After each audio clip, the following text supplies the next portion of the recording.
The Dukes of Dice are brought to you by Arcane Wonders and Tasty Minstrel Games. Check out all their awesome titles at arcanewonders.com and playtmg.com. Welcome to the Duchy. It's time for another episode of the Dukes of Dice podcast, a proud member of the Dice Tower Network.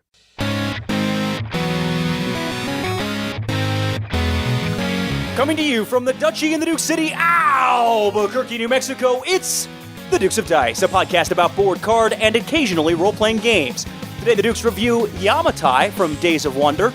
Then they get a gaming awards prediction from someone in the know. And finally, they talk about what makes a game an insta-buy. And now, the Dukes of Dice. Hey there, everybody. Welcome back to the podcast. This is Sean. Alex. Hello, Alex. Hi. Hi. Hi. I shortened it for you. Thank you. No, that's great. That's perfect.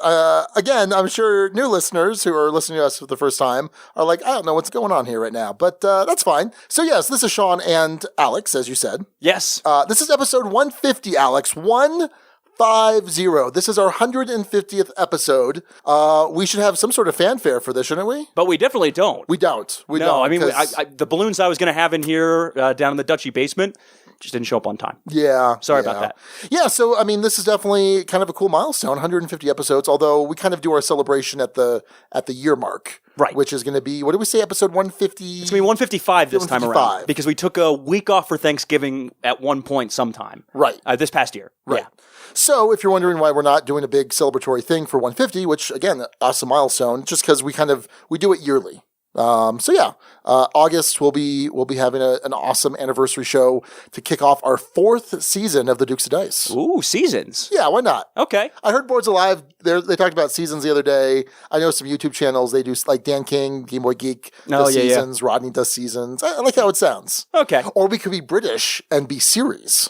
Interesting. That always threw me for a loop when I first learned that they call seasons series. I think I'd prefer to stick to seasons if we're going to do this. All right. Or just year 4? I don't know. Yeah, year 4 is better. It's actually the best one to me because it's just the most literal. Anyway, so what are we calling this one, Sean? So this is episode 150. Resistance is feudal. Not futile or futile, F-U-T-I-L-E, but instead feudal, F-E-U-D-A-L. This was given to us by Jahres&and Jepsen. Thank you. Your buddy. I may have screwed this up, but yeah, this is one of the folks I met up with, listener in Copenhagen. Had awesome times with him in Denmark at the Bastard Cafe. Hey, family show. That's what it's called. Hey, I'm just saying. So congrats to him. That's his first episode name. We name all of our episodes via the Dukes of Dice Guild number 2008 on Board Game Geek. So if you want to hop in on the fun, do that, and we'll have the rest of the top 6 later in the show. So I think this title is absolutely perfect because we're talking about Yamatai, which has to do with feudal Japan, and then we're talking about what games are insta-buys or what makes a game an insta-buy for you. So Resistance is feudal, which is a Star Trek reference. Yes. And in fact, was it Chris Graves? Yeah, you got called out. Well, not called out. I'm not going to say called out. No, it's not called out.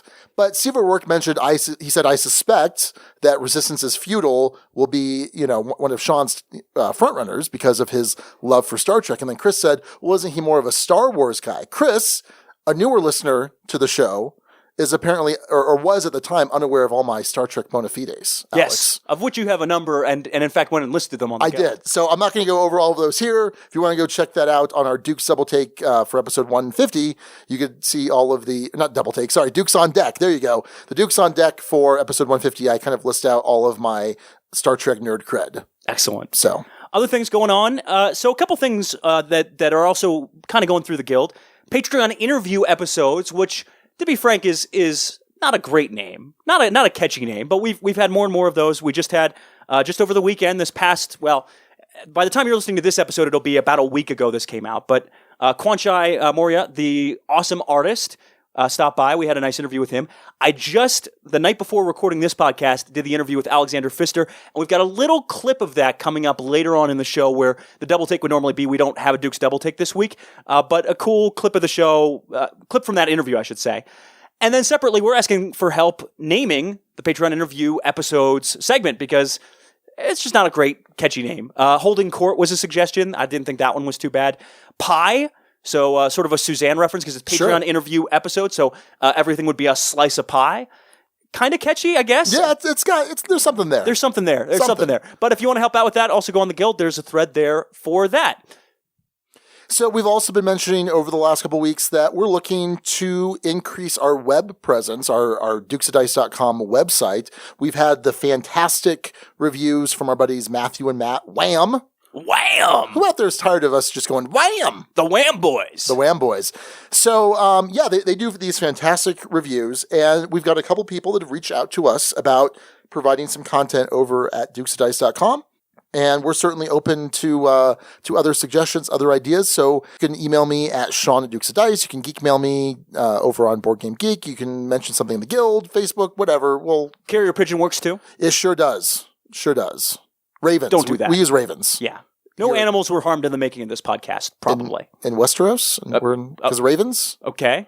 I want to be a Meister, Alex. I'd be a Meister. That seems actually really fitting. Yeah, I'd be a Meister. I'd go really fitting. I'd go to the Citadel and I'd learn all the Meistering ways. Okay. Awesome. Yeah. Hey, let's talk about board games. Oh my God, we're so close to Game of Thrones season 7. Yeah, I know we are. All right, board games. What did you play this week, Sean? Well, we actually got a lot of games together this week, but I'm going to talk first about one we did not play together. This was First Class from Z-Man Games. It was designed by Helmut Oli, and he designed Russian Railroads. Probably a top 30 game for me now. It used to be top 10, but I'd say top 30 now. So First Class, and it's subtitled All Aboard the Orient Express. Hey! Which is a snazzy little subtitle there. This was Russian Railroads light, kind of. Except, okay, so let me back up a little bit. Russian Railroads is a worker placement game where you are trying to progress or build these 3 separate tracks, and when you get your tracks to certain levels, and then you get your locomotives to reach certain thresholds, you get these bonuses. I love this game. I think it's fantastic. Now, First Class is not a worker placement game. Instead, it is a drafting game, but it's the Rochester-style draft, where you have cards out in the middle of the table, everyone can see, and you go around the table drafting a card.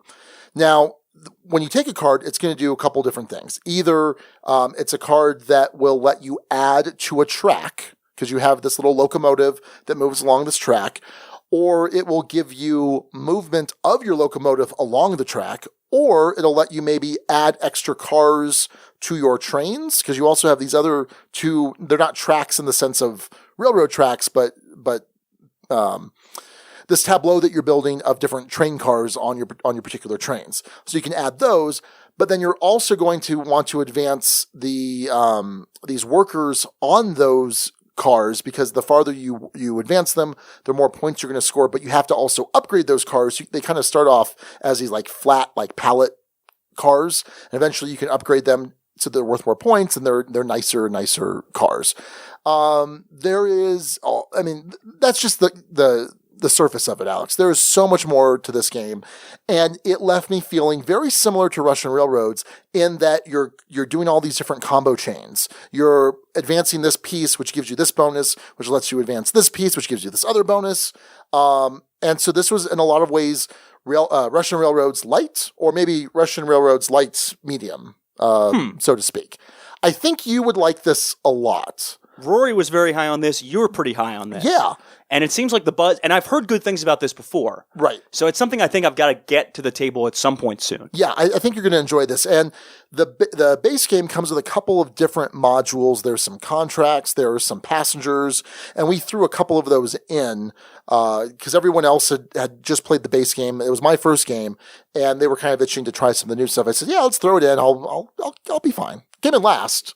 But I still did fine. It was fine. Okay. But no, I really enjoyed it. I'm eager to get some more plays with this in. I think it's really solid. I think Mike Fitzgerald talked about this on the show 3 months ago during your hiatus. He was early on, and I think he liked this a lot too. So very excited. First Class from Z-Man Games. Another game we didn't get in together at Dukes of Dice game night was my first game of the night, and it was a little game called Word Domination.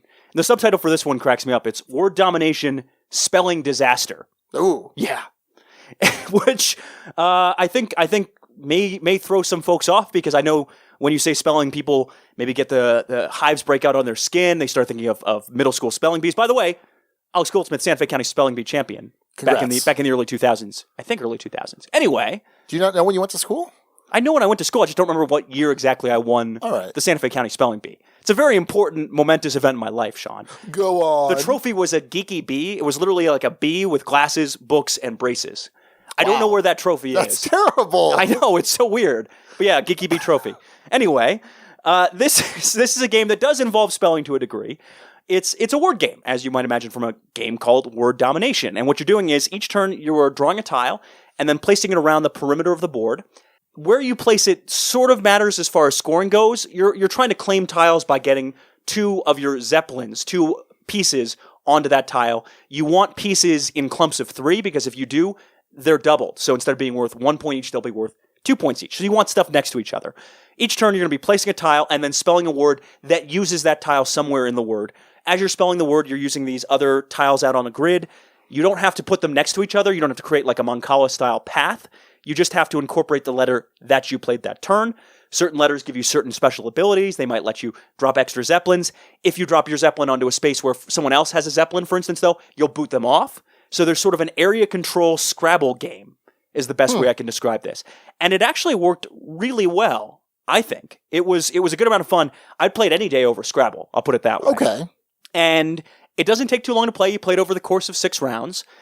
As you go, you're stealing these tiles. As you get these tiles in front of you, you can use them for letters. There's an advanced variant where each character has a special ability that you can spend those tiles later to do some sort of awesome effect. The scoring is handled mainly on the board itself, so it doesn't affect it too much. I had a ton of fun with this one, and I'd encourage folks, if you like word games, maybe like Scrabble, maybe don't, I think you'll have fun with this one either way. It actually works. It works pretty well. The rules are not so restrictive that it makes it impossible to spell words in certain situations. Okay. You don't have a bunch of nothing turns like you might with Scrabble. So I think what's interesting, I'm using interesting loosely. Yeah. By the way, interesting is sometimes ducal code. I'm not intending it as ducal code here. Okay. I think it was BJ who said that whenever Sean says interesting, like when you say something, Alex. Yeah. And I go, interesting. Yeah. It means I completely disagree with you, but I don't want to get into it right now. Yeah, this isn't worth dying on a hill over. BJ may or may not be correct there. But anyway. Yeah, Anyway, so I never think to play word games. Right. But anytime they're out, I tend to enjoy them. Interesting. And I don't. And I mean that the actual interesting. See, but that's not how I use the word interesting. I know. Are you happy with what you said there? I am happy with what I said there. Interesting. So yeah, that's just a little aside. But I'm interested to try Word Domination.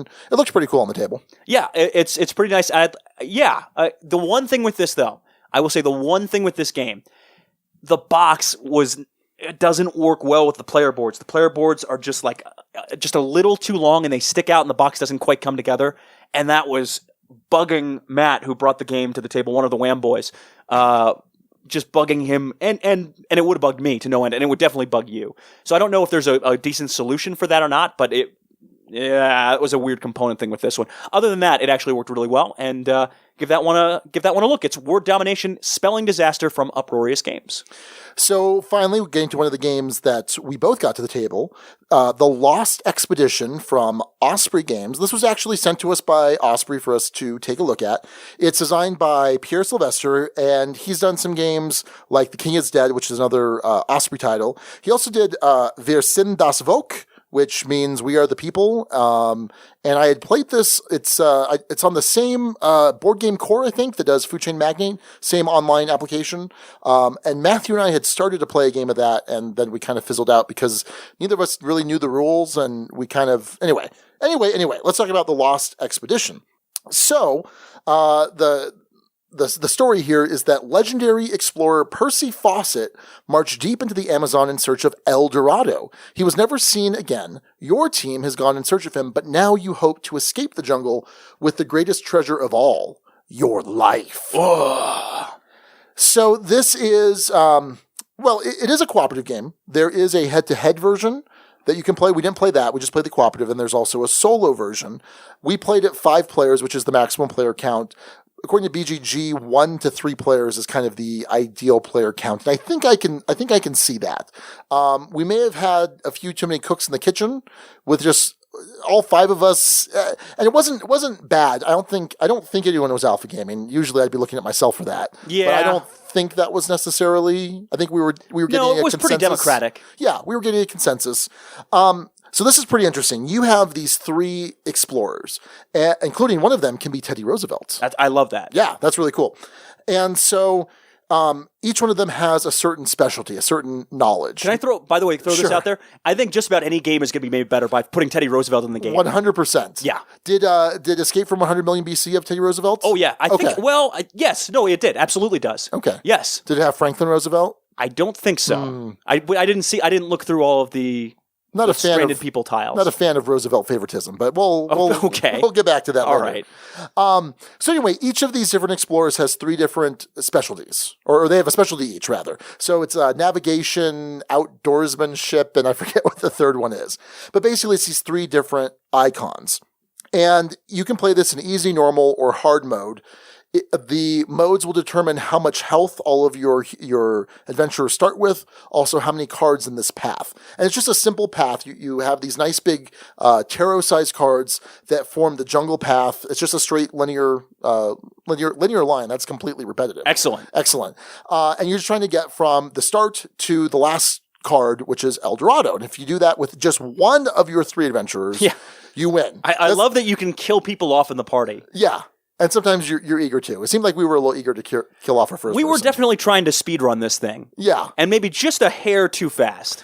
Although, in fairness, this game can kill you off pretty quickly in many different ways. It sure can. Yeah, it absolutely can. So what you're going to do is you get this deck of cards, and you deal out 4 to every player.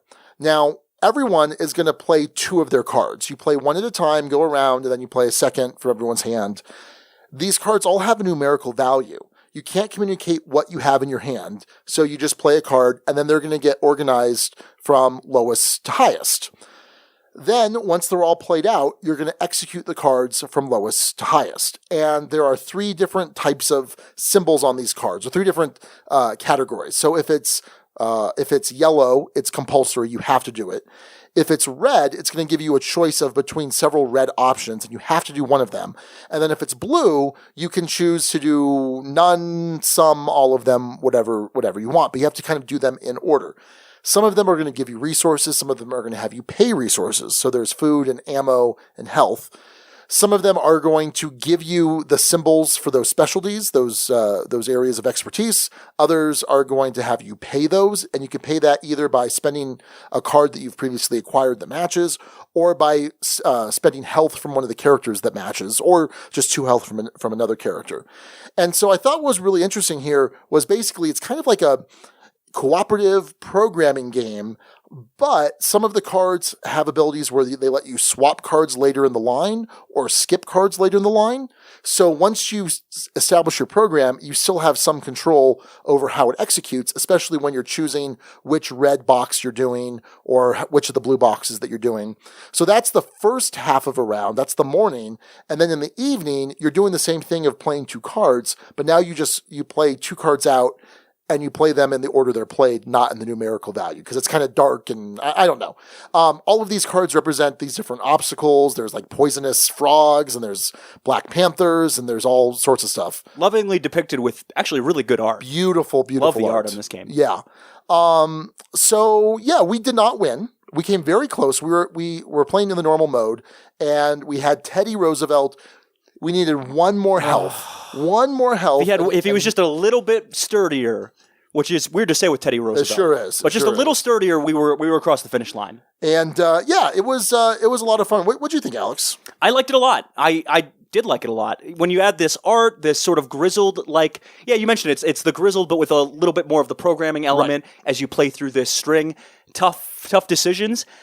I don't know, Sean, does the rulebook mention a way to kind of avoid that alpha gamer where maybe you take turns determining what happens on each card with some discussion? That might solve that issue potentially. I think the lead explorer rotates every turn. That's the first player. I think they might get to make the final call. I didn't see that for sure. I think that game's not going to last long enough, though, in most cases, for that to move around the table too much. But that's the thing. That's why 1 to 3 might be the better player range. 5 felt pretty fun with it, too, though. Yeah, it was okay. Like I said, I feel like we had to do a lot of work to kind of build that consensus. Not in a bad way, but I think I could see this being better at 3 players. Okay. Yeah, I'm not dead sure about that. I had enough fun with it at 5, and because the art's so evocative and you have such interesting cards, whether it be native tribes you run into, or a jaguar, or venomous spiders, or an infected wound, you feel these different things happening and have to make tough decisions. And yes, definitely have to kill off characters as you go. I think if you can make it through a normal game of this with all 3 party members alive, my guess is you're probably playing a rule wrong, or you got really lucky. Yeah. I should mention that the art, because again, the art is, I think, a standout here. Gary Ewing is the artist, and it kind of has like a pulp comic book adventure style to it, which I think works really well for the theme here. I thought this was really solid. It like I said, like you said, which is what I said earlier, offline. Yes. When we're talking. Oh no, online on Twitter, that it felt like the Grizzled. Sorry, everybody. Felt a little bit like the Grizzled, with just those extra elements thrown in. This deserves some attention. This was pretty solid. I would agree with you. Yeah. So that's the Lost Expedition from Osprey Games. Definitely go check it out. Excited to try it solo. Very cool. Speaking of Osprey Games, there was a game that I played a few weeks back that I think I forgot to talk about on the show that was actually a really cool, interesting play. And it was a game that was re-released by Osprey Games. This is Odin's Ravens. This is, I can't remember when it was originally put out there, but it's a Thorsten Gimler game. And it's a 2-player game. You're trying to get the Ravens. Hugin, you're either playing as Hugin or Munin. You're trying to get them to the end of a path in each round. Once they get to the end of the path, whoever wins that race gets a certain number of points, depending on how far ahead they are of the other Raven. You'll also incorporate another card. I believe it's Loki or something along those lines. Another card out there that you can play cards to. So you're either playing cards out to the board to move your Raven forward, or playing cards to adjust the path in front of you, either removing cards or spinning cards. They're these 2-sided cards with different terrain on them in a lot of cases. So it might be a mountain and a forest, or it might be a lake and a plains area. And you can rotate them to try and make an easier path, because if you play a mountain card and there are 3 mountain cards in a row, you get to move across all 3 of them. So you're trying to do some path manipulation here, slow your opponent down at the same time. While another piece of this too is you can put down cards for future use. So you only have a certain number of actions per turn, but some of those actions can be to play cards off of this kind of pre-programmed deck you have in front of you. It works really well as a good heads-up 2-player game. It's one that I'm surprised. I don't think Empire has this one. I think they should get it, though, because it works. It's one of those that plays fairly quickly, but has a good amount of depth, fits right into that sweet spot, kind of that patchwork level of game. Maybe just a slightly more complex on the rules, just slightly. Works really well. Give this one a look if you get a chance. A 2-player game, Odin's Ravens. All right, well, the last one that we'll talk about tonight is another game we got to play together. Another game that publisher sent us. This is from Restoration Games. And Alex, you just did a Patreon interview with Rob Davio a couple weeks ago, so definitely go check that out. And he is, what's his title? The Chief Restorative Officer? Chief Restoration Officer, I think. Okay. All right. And our good buddy Suzanne over there is the Master of Fireworks. Yeah. Which is a really cool name. Absolutely. So, Restoration Games, their whole thing is their tagline is every game deserves a second chance, if I remember correctly. And basically they're taking some older games and giving them a little polish, a little love, maybe a rules update, maybe, some art design, things like that. So we got a copy. I should probably mention the name of the game. This is Downforce, which is a old Wolfgang Kramer racing game. Originally, I think it was Daytona 500. Let's double check that. So this is a racing and betting game. And so let me say this. If you are a fan of Camel Up, or you like Camel Up well enough, but man, you wish you had some more control over those gosh darn camels, then you might like this game. Because you are going to be able to bid on these 6 cars, and it plays up to 6 players. And so if there's only 3 players, one person could have 4 cars, and the other people have 5, the 5th and 6th car, or everyone gets 2 or whatever. So there is ownership of actual cars, which is always kind of a weird thing when you're teaching Camel Up. You're like, okay, you don't actually own any of the camels. None of them are yours, right? So here you are actually bidding on these cars, and you're bidding based on the cards with a D, that you draw, each of these cards are going to have some amount of movement for each different color car. No D. Nice. And so one card might say, move the black car 3 spaces, move the yellow car 1 space, move the orange car 1 space. Something like that. Actually, I don't think that would exist. They all have to be different numbers. Right. Like, so like 4, 3, 2, something like that. And you have to move them in order. Now, based on what you have in your hand, you say, oh, well, I have a bunch of movement for the green car, so maybe I want to try and bid on the green car when it comes up for auction. So you shuffle up all the cars, you flip one over at a time, and there's a special ability that gets shuffled and randomly paired with the different cars. So you're bidding on that car and that special ability. And the special ability might let you execute the movements in reverse order if you choose. Or it might let you have control of your car when someone else moves it with one of their cards. So there's some cool little abilities there.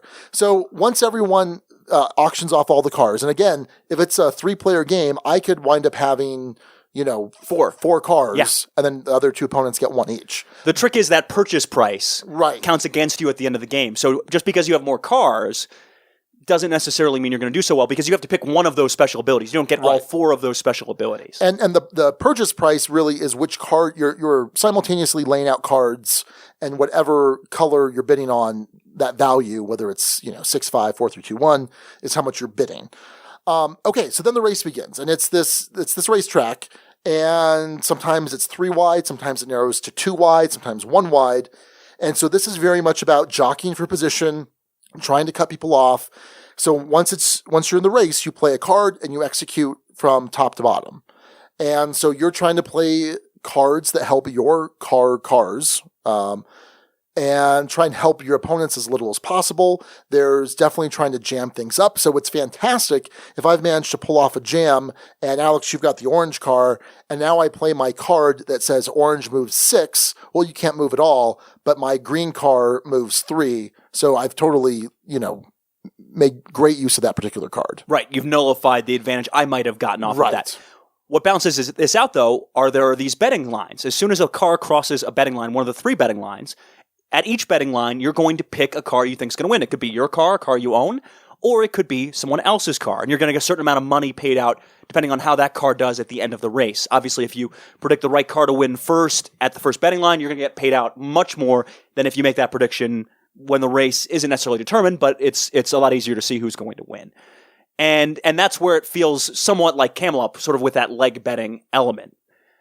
Yeah, for me, Sean, this is right in that blend between Camel Up and Winner's Circle. Winner's Circle, you have that betting on certain horses. You don't necessarily own a horse, but you can bet on a horse and have some vested interest in it. And some agency. You pick which horse a die roll applies to. In some cases, you're stuck. You have to apply it in a way that isn't beneficial to you or helps someone moderately. And this feels very much like that as well. It's a nice, in that sweet spot between the two. It's shorter than Winner's Circle is. For instance, I think we got this one in, Sean, maybe a half hour. Yeah. Especially when people know how to play, it could go even faster than that. I had a ton of fun with this one, Sean, especially in our second game where we had this jumbled up rush hour traffic, a lot of people frustrated, because it's possible, just based on how the game's set up, if a car doesn't have enough gas to cross the finish line, it's not pushed enough, sorry, tough luck, it doesn't finish the race. Sure. Which very nearly happened to my car, my orange car, in the last race we did. And it was a ton of fun. I think I just enjoy racing games in general. Oh, yeah. I'd love to try Formula Day at some point. And this fits right into that sweet spot. Definitely worthy. Looks great on the table. Art looks great. I love that there's 2 tracks. The board is double-sided. Yeah. I think the one thing you brought up, Sean, was that the score pads weren't double-sided, which would have been useful. I'm gonna laminate them and throw in some dry erase markers, so not a big deal. Yeah. And I do like that it's not just who's winning the race; it's who is making the most money, right? So, like, I played a 6-player game. I wound up coming in second, even though my car didn't finish, but I had bet correctly. Exactly right, in fact. And probably didn't spend so much money on your car. Exactly. And then I won our 4-player game. Was it 4 players that we played? Yes. I won our 4-player game, and I came in second. Did you? I think second. Or no, I came in. No, you won. No, I didn't. No, sorry. I came in first place for the game. Oh, sure. But my car yes. finished in like second or third. Second place. Second place. Yes. But but my good bets were solid. And our buddy Curtis had 3 of the cars. Yeah, he owned 3 cars. We each owned 1. So right off the bat, he was like 18 million in the hole. Yeah, something close. I think it was 16 is what he spent. Yeah. 6, and 4. Oh, right. Yeah. So, this was a lot of fun. I really enjoyed it. Like I said, if you like Camel Up, but you want a little bit more agency, you want a little bit more control, this I think definitely fits that bill. Yeah. I think this is a really solid game, and I think the production's really good. It's these cool little, they almost look like Matchbox Formula 1 racing cars. Yeah. They don't roll, which is good because that'd be terrible. That would actually be kind of cool, though. Yeah, it'd be terrible though if they rolled. Yeah, kind of a little column A, little column B. Yeah. So, but no, I thought it was a solid production, and I think the gameplay was really fantastic. Yeah, simple enough rules. I had a lot of fun. Oh, I enjoyed this a lot. Yeah, I think racing games are growing on me. But I like when there's betting involved too. I think that's kind of the sweet spot. Flamme Rouge, which I talked about in our Rocky Mountain Gaming Vacation episode, doesn't have betting, but I definitely enjoyed it. I think I like this a little bit better than Flamme Rouge. Sorry, Steven. Stronghold's bringing it over in August, I think. I'm excited to try that one out. You're going to like it, and it's good. Don't get me wrong. It's really good. I think I like this one a little bit better. Basically, here's the design history of this game. So, according to the restorationgames.com, back in 1974, this was Top Race, but it actually began as a game called Tempo, a themeless race game on a straight track and Kramer's first published game. Then in 1980, he brought it back as Nicky Laudi's Formula 1, now licensed and featuring the race car theme that would garner it so much attention. In 1996, he released the definitive version of his racing system with Top Race, recommended for the Spiel des Jahres, which was the same year he won for El Grande. Over the next decade, it would see print under a number of different names and licenses, including a Daytona 500 version put out by Milton Bradley. It was that version that Rob Davio had so much fun playing with his kids around the family table. So that's really cool. Like, it's like, for us to be so cult of the new, Alex, it's cool to see this game that has some beginning in 1974 and now we're having a blast with it today. I think that's really cool. Yeah, no, and I like, you're right. Cult of the New oftentimes has us looking for the next hot thing, and there are a lot of these awesome designs that hold up over time. Acquire, for instance, is an oldie but a goodie, and there are plenty more out there. Not the only one from Restoration Games coming out, so excited to see more from them in the future. So that's Downforce, and that is what we played. Let's head on over to the news desk.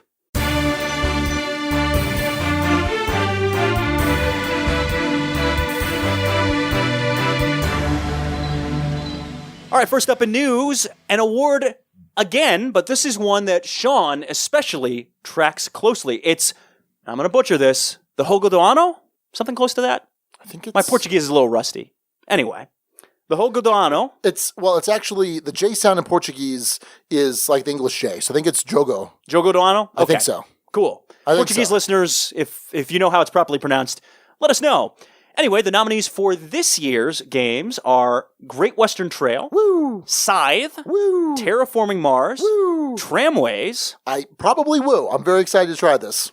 And Yokohama. Woo. Yeah. These are all games that end up being in Sean's wheelhouse pretty consistently. I think this is the award that you watch most closely. Yeah, absolutely. So, Portuguese Game of the Year. Past nominees, past winners are usually games that are in my collection, or if I'm not particularly familiar with them, they are games that I then seek out. Like, for example, I wasn't super familiar with Lignum. I'm super excited that our buddies over at Capstone Games are bringing Lignum over. This is a really solid list of games that are all but Tramways in my collection. I'm kind of wishing I had access to I do have access. Our buddy Matt has a copy. I think Matthew has a copy too. The Wham Boys. Wham! So I definitely want to try that out. It getting nominated definitely kind of bumps it up on my wish list as far as plays. It's an Alban VR game. I've heard just fantastic things about it, so super excited for that. So question, if you were to pick a winner, because this is probably one of the few years, Alex, where you have played almost all of the games on the Jogo do Ano. All but one. Yeah. All but one. That definitely has not happened in the past. My favorite game is Scythe. From looking at past award winners, I don't know if it's necessarily going to win. It doesn't seem to be the kind of game that would typically win. If I had to predict, Terraforming Mars or Tramway. Just from what I know of Tramways, I think probably has a pretty good shot at this one. Where are you predicting, Sean?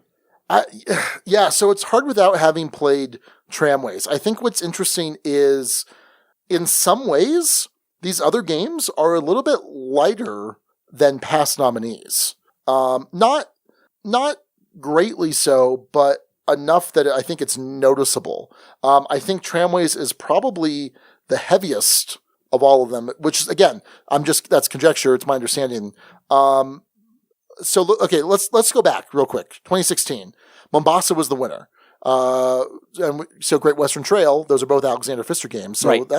I will say, from having done the interview, and folks will hear this in a couple weeks when we drop that interview, he's not optimistic about winning this year. Okay. I don't know, for whatever reason, he doesn't think Great Western Trail is going to come away with this one. Last year, the other nominees were Grand Austria Hotel, Lignum, Tricarian, Voyages Marco Polo, and then just going back to 2015, and then we'll call it there. The winner was La Granja. Other nominees, Arkwright, Kanban, Versen das Volk. Hey, that's 2 mentions for Versen das Volk. Second mention. Okay. And then Zhangguo. And all pretty solid games there. So yeah, I don't know. It's hard to say without playing Tramways. Without playing Tramways, I feel like Great Western Trail's got a really good shot. Interesting. Yeah, I think so. And if there's anyone that can pull off back-to-back winning of major awards, it's Alexander Pfister. That's true. This is dead true. So, yeah, excited to see what they're gonna pick here. Alrighty. Next up in news, Perplext announces Roland Wright, and I don't know what in the heck this is, Sean. Okay, so let's be clear. Out. It's a person's name. Okay. Roland. Yes. Roland, like like the director Roland Emmerich, who directed Independence Day. Yep. Roland Wright, Wright. Like Phoenix Wright, the lawyer. Yeah. Or the Wright brothers, or no, I like mine better. Frank Lloyd Wright. No, I still like mine better.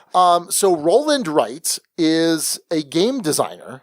Well, not really. You're playing this game as a game designer because you're trying to create a roll and write game, which our buddy Suzanne is a huge fan of. I love these roll and write games like Quixt and Roll. Go ahead, Alex. What? Go ahead. Rolling America? Come on. Oh, sorry. Jeez. Rolling America. It's multiplayer solitaire. Yeah. So these are a lot of fun. Basically, you are rolling a die, and then you're doing something on this piece of paper. You're drawing some channel, some pathway, whatever. There's also the games where you can actually flip cards instead of rolling. So this is going to be a premium dice game where you're taking on the persona of this person, Roland Wright, game designer extraordinaire, who is described as Willy Wonka meets Reiner Knizia. Awesome. And he's trying to create the perfect roll and write game. So it's going to play 2 to 6 players. You're trying to create these different design modules and trying to earn equipment to create the perfect dice game. This is almost like Millennium Blade. That's exactly where my head went. In a sort of a meta way. So again, this is from Perplext Games, and Chris Handy is the designer, or I don't know if he's the designer on this. I mean, he's at least publishing it. I'm not sure if he's the designer. And they're known for their Paco games, which we are big fans of here in the household. I don't know if I've played a couple of them. You played a couple. He sent us some preview copies. I liked Rum a lot. Yeah, Rum was really good. Did you ever play Jim? I never did. So they all have 3 letters. That's what they're all named. I wound up picking up from him at BGG-Con the first set, along with the little carrying cases, because Raquel loves these games. In fact, I've had some extra plays of them on our future plays list or past plays list. Kind of stacked up, yeah. Kind of stacked up, just kind of in the hopper when there's a slow week. So I'm really looking forward to this. I like what Perplex does. I like what Chris Handy does, and I like these type of meta games. Sounds really cool. So definitely interested to see what that's going to bring. Yeah, early contender for Dice Tower Award nomination for most innovative. Could be. It certainly sounds really cool. I like this metagaming concept. So I'm not necessarily always. I don't dislike roll and write games. I'm not a fanatic like Suzanne is. Sure. I love the concept of this. Yeah. Absolutely love the concept. And by the way, Chris Handy is the designer. Okay, very cool. All right, finally, we're talking about Kickstarter. We do one every week, and this time we're fulfilling our occasionally role-playing games piece of things. And this is a game called Damn the Man, Save the Music. And it's a role-playing game, as mentioned. It's effectively you are playing as employees at a failing record store in the 90s. It's meant to sort of be set in that 90s movie kind of territory. Ooh, like High Fidelity? No, maybe. I totally want to play High Fidelity, the RPG. It references Empire Records and Clerks as inspirations. Okay. That's what it's sort of inspired off of. You're playing as they say on the page, a ragtag group of underachievers, overachievers, street philosophers, love-struck artists united by one cause to rescue your record store from the oppressive hand of the man and to keep the music playing. And it's set up similarly to Fiasco. I don't think it plays anything like Fiasco, but in that you have different acts and certain events will happen in acts. Your character can take actions. And it's encouraging you to have sort of a rules-light role-playing experience set around this failing record store. And apparently some really interesting things can happen. It's meant to be something that can be run by first-time or newer DMs, which I would certainly be. I love that it's a unique theme. I always love unique themes. Your 7 different character archetypes, by the way, and I mentioned some of these. The overachiever, the local rock star, the flirt, the space case, the aspiring poet, the troubled artist, and the brain. This is a company called Make Big Things. They also did a game called Questlandia, which was similarly set up, but it was set in a failing fantasy kingdom. As in the kingdom's collapsing around you, and you have to take certain actions, either to try and save it, or survive, or do whatever you can in that situation. If you want to pledge for this, $10 for a digital version, $25 for the physical version. And right now it's met its funding goal. They set that at about a little shy of $4,000. And as of the time of this recording, they've raised just shy of $11,000. Sean, we don't get many role-playing games to the table. Does this one have your attention? Hold on one second, Alex. Hold on. I'm typing in my password so I can back it. Oh, man. We got an on-show backing. Yeah, I'm backing it. And it's super quirky, right? It's a very different, unique, interesting theme. So yeah, I'm gonna back it. Sweet. Yeah. I think that's the right price point. Always helps with this sort of thing. Are you gonna back physical or digital? Physical. Yeah, that makes the most sense to me. $30 because it's 25 plus shipping. Oh yeah, I forgot the shipping. For the soft cover. Yeah, it's really interesting. I mean, have you seen High Fidelity with John Cusack? Never. Great movie. It's based on a great book. Nick Hornsby is the artist. The artist? Author? Or the author, sorry. He actually did an album. Okay. He did an album with Ben Folds, my favorite musical artist. Nick Hornsby did all the lyrics. Okay. And then Ben wrote music around it. So it's really cool. Cool. Anyway, point is, it sounds like a cool setting. And it almost sounds like when you were going over the archetypes, I know it's not 80s, it's 90s, right? Right. But it almost reminded me of the Breakfast Club. Yeah, I can see that. So, by the way, I did not like the Breakfast Club. Are you kidding? We talked about this. Did we talk about this? I think we did at some point. I think if that's the case, I probably blocked that out. Yeah, it's possible you blacked out. You didn't like the Breakfast Club? It was okay. Are you dead inside? I watched the thing. You are dead inside. You know what annoyed me the most about that movie? The nerd was left doing all the work and without the girl. Okay. Any girl. That bummed me out. Oh, I'm having recollections now. Yeah, I think this got mentioned on the show. It just gave me too many high school flashbacks, and the movie kind of bummed me out. I liked a lot of it, but I don't rave about it like so many other people do, which may get me some guilt hate. But hey, that's fine. I only have 15% of the fan base anyway. Hooray! So if you want to get in on Damn the Man, Save the Music, it is on Kickstarter through July 20th. So that's, I think from the time this drops, probably about a couple weeks to get on this one. Sean already backed it, which I think the second or third time you've backed something on the show, like mid-show. Yeah, something like that. Yeah, pretty cool. So Sean's on board, which means I might get a chance to play it, and you might hear us get a playthrough of it at some point as well. So that's Damn the Man, Save the Music, and that is a look at the news.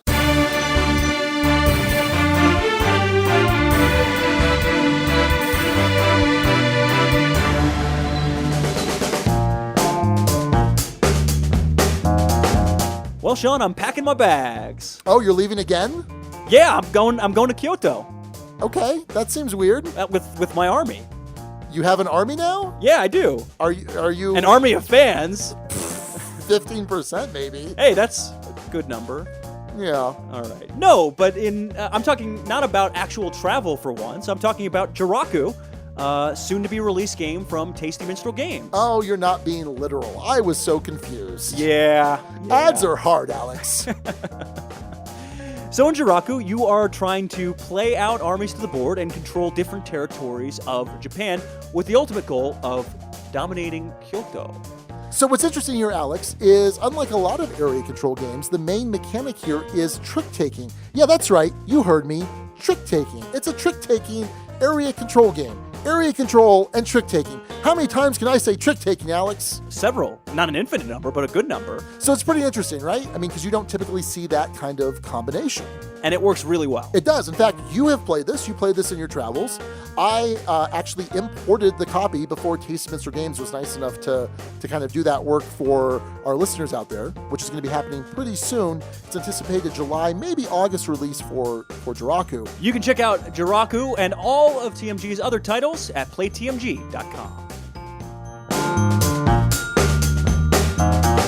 From Ticket to Ride, to Small World, to Quadropolis, to Five Tribes, Shadows over Camelot, Memoir 44, Days of Wonder has an absolute laundry list of hits, games that gamers look forward to. So with Yamatai coming out with a great design pedigree, Bruno Cathala behind it, what could go wrong? Well, I'm not be telling you, it's Yamatai. So Yamatai is the latest release from Days of Wonder. This is designed by Bruno Cathala and Mark Paquin. This has fantastic, stupendous art by Jeremy Fleury. It has an incredible production. I mean, the game looks beautiful, art-wise, component-wise. It's breathtaking on the table. I mean, really and truly is. Now, what you're trying to do thematically is you're trying to please Himiko, which is this queen in feudal Japan, is my understanding. And you're doing this by creating a network of trade ships, by collecting different cultural aspects from around the region, and building buildings, building shrines, building all sorts of different buildings to kind of earn her favor. Now, the way this is going to work is you're going to choose one of 5 available ship or fleet tiles. Now, these different fleet tiles are going to give you either 1, 2, or sometimes 3 different ships. And there are 5 different colored ships: green, brown, black, red, yellow. And that's in the order of value. Oh, wow. Of them. Nice job. Yeah, I'm good there with the memory there. Anyway, so what you're going to do is you're going to take that fleet tile and you're going to get some amount of ships. Now, which tile you select will also give you some sort of special ability. It might let you manipulate ships on the board. It might let you manipulate the various culture tokens that are also on this board. But it will also give you your turn order for the next, because these are basically all a different initiative, 1 through 10. So if I want to pick the 1, it's only going to give me a single green boat, but I know for sure I will go first next round. So there's a little trade-off there. Now, after you pick your fleet tile, before you go on to the next player's turn, you're going to get to place any number of ships that you've collected. You can also purchase or sell a single ship before you do that. And then if you have a leftover ship, because you can have 1 leftover in your port from previous rounds, you can place that as well. Now, placement rules are pretty simple. Either you come in off one of the edges on the western side of the board. There's some starting places there. I think there's 4 or 5 of them. And you then place any number of ships contiguous along a route of your choice. In future turns, you're either going to, again, start at one of those starting places, or you could start where a previous line of ships has left off. You just have to match that first ship that you place. So, for example, let's say on your turn, Alex, you placed green, brown. If I want to build off that route you've built, my first ship I place has to be brown. But then any ships later in that placement can be of whatever color that I would like. And basically the board is made up of all of these different islands with all of these different routes in between with these different points for the ships. That creates this vast network, tons of places to put ships here. Now, after you've placed your ships, you can do one of 2 things. You can either collect culture tokens from adjacent islands, or you can build a building. If you want to collect the culture tokens, you can collect as many culture tokens as ships you have placed, and they have to be adjacent to ships that you've placed.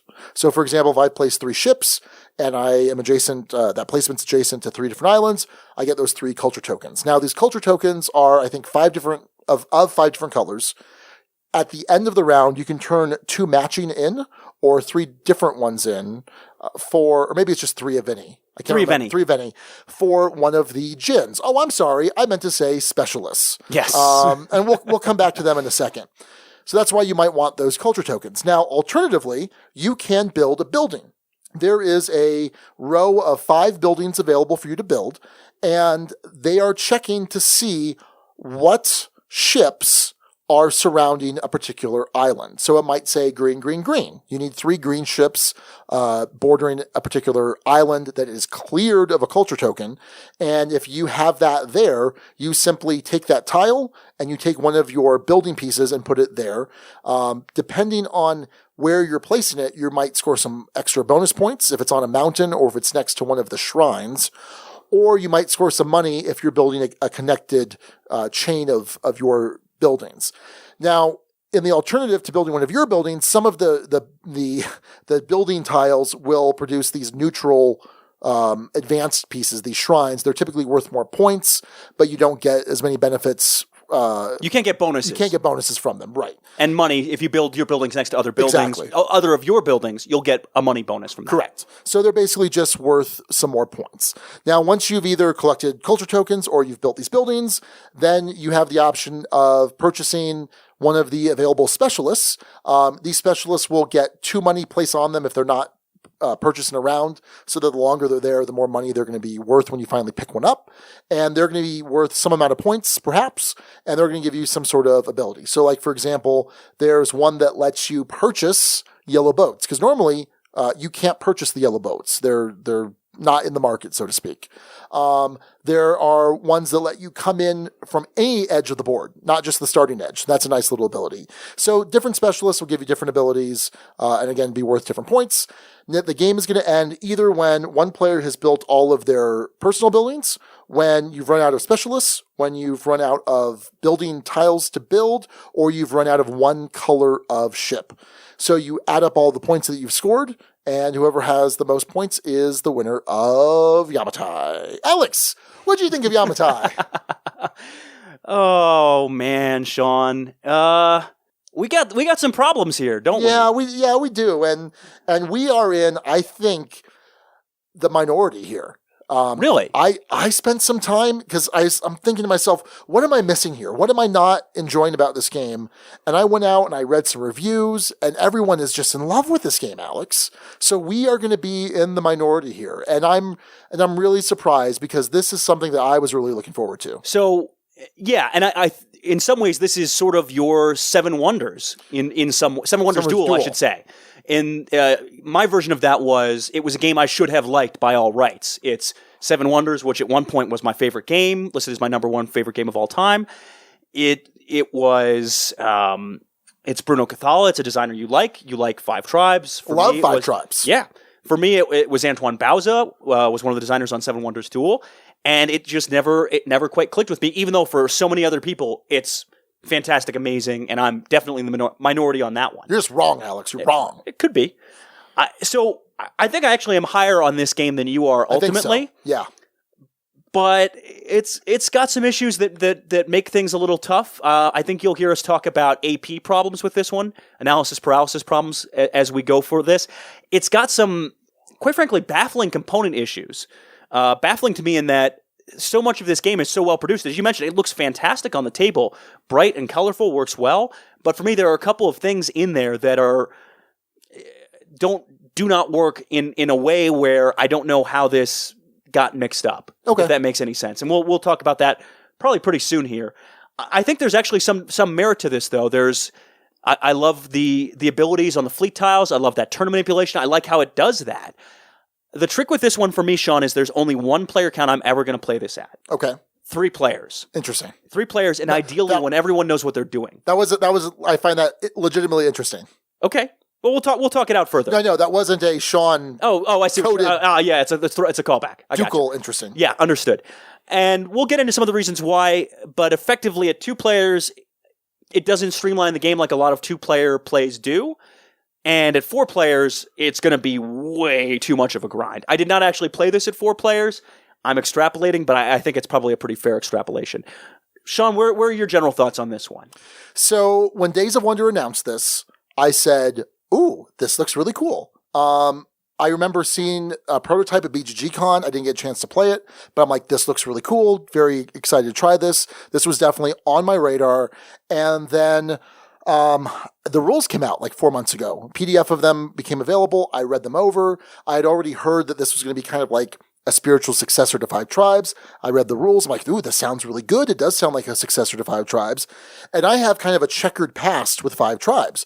I went back and I listened to our original 5 Tribes review about a week ago. And at the time, when we initially reviewed it, I was just so torn. I'm like, there are things about this game that I love, but the AP is really weird, and there's just weird things about the game. And over time, I came to love 5 Tribes. It did not make it in my top 10 last year. I don't think it'll make it this year, but it was in serious contention to actually be in the top 10. I love 5 Tribes. It comes out all the time. 2 players is my ideal count, but I'll still play it at 3. I'll play it at 4. I love it. I think it's fantastic. So that being said, this had some high expectations from me, and I'm trying to take that into account. I'm trying to make sure that hasn't unduly influenced my opinions of this game. But I was excited for this. I was left disappointed. I played it at all player counts. It does something similar at 2 players that 5 Tribes does, where you kind of get two turns per round. I love how 5 Tribes does that. Here it didn't help it or hurt it, in my opinion. Surprisingly, I actually enjoyed this most at 4 players. Really? Which I was coming to dread the 4-player play. But for some reason, I enjoyed it more. But I'll kind of explain when we get into deeper gameplay discussion why that may be, and also some pitfalls I see to it. So this was my general thoughts. This was kind of a disappointment to me. It's beautiful, and we'll get into components here in a little bit, but I'm disappointed in myself, Alex. I'm disappointed in the game. You're disappointed in yourself? But I'm disappointed in myself as well. That's not fair. Well, you're right. It's all someone else's fault. Rulebook. Yeah. I've read it at times. Yeah. No, it's a solid rulebook. It's the complexity of the game is fairly low. This is a light, well, we'll come back to that in a second. Rules complexity. If you go just off the rulebook, I would say it's a light medium Euro. Okay. Similar in rules complexity to, say, a Takenoko. In terms of rules complexity. Yes. No, I'll give you that. Once we get into overall weight, decision making, that whole decision tree, it's definitely a much deeper game than, say, a Takenoko. But we'll get back to that. Solid rulebook. Straightforward, good explanation for how the game plays, good reference for all the different specialist abilities and special iconography, things like that. I think the art is just beautiful. Jeremy Fleury did the art, and I think it's just gorgeous. It's bright, vibrant colors. I think it's just fantastic. There's some cool, interesting art, like on the specialists.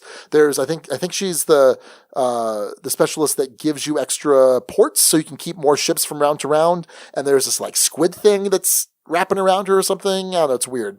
But anyway, it's cool. It looks great. I think it looks fantastic. And it has good table presence. The boats themselves are nicely done. These nice wooden components, brightly colored, easily distinguishable. You get into a problem with this one for me, Sean. Couple of components. So I agree with you. It looks great on the table. The art's fantastic.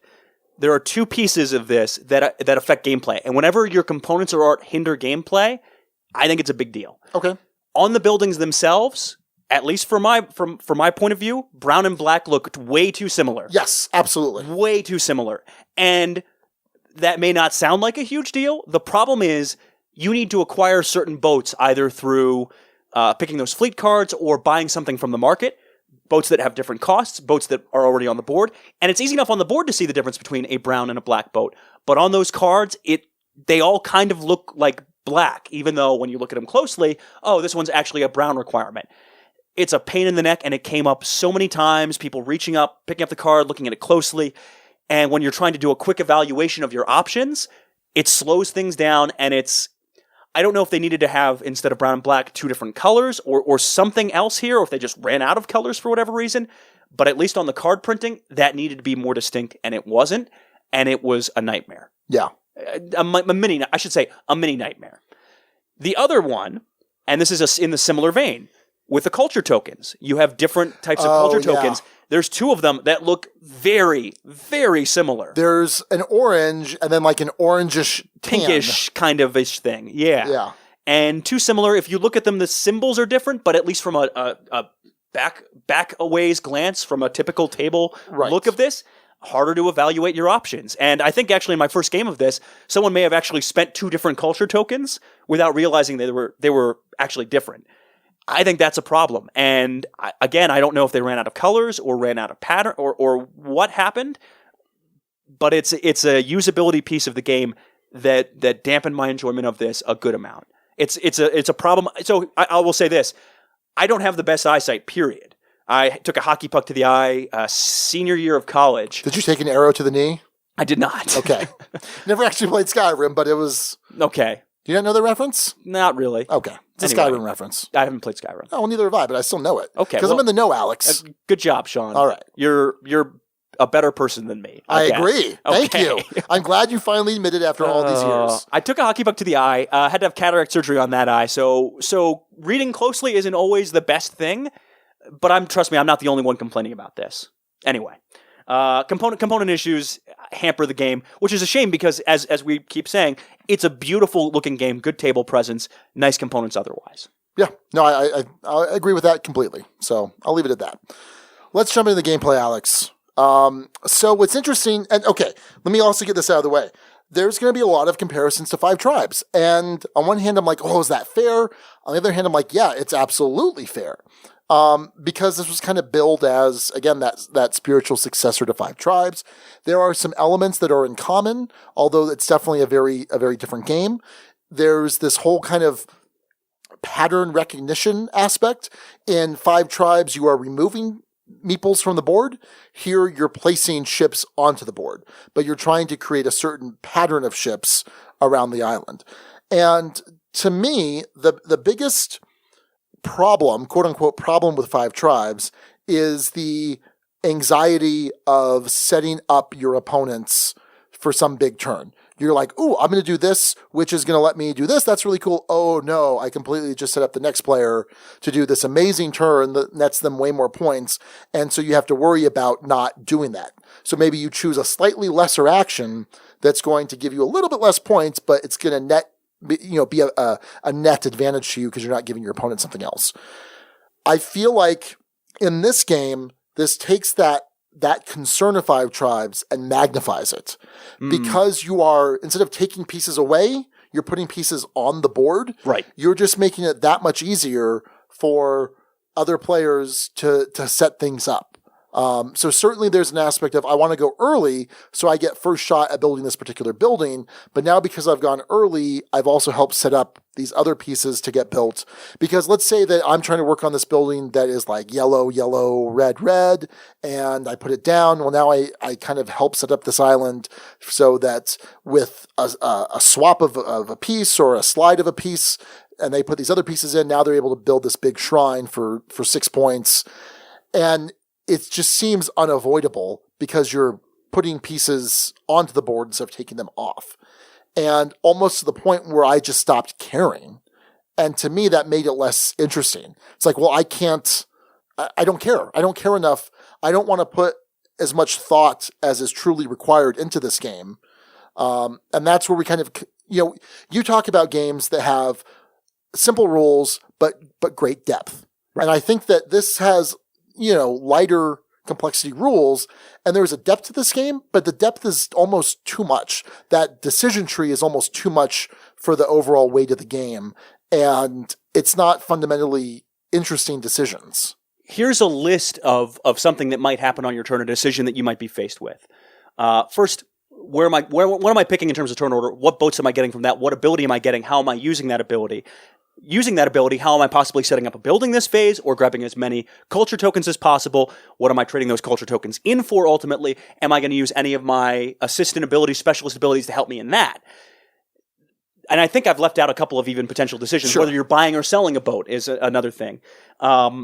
And there's certain specialists that let you buy or sell 2 boats. Am I increasing my economy? Do I have enough money to do this? And then you add in, am I setting someone else up as a result of this turn? Am I setting someone else up to do something really cool or interesting?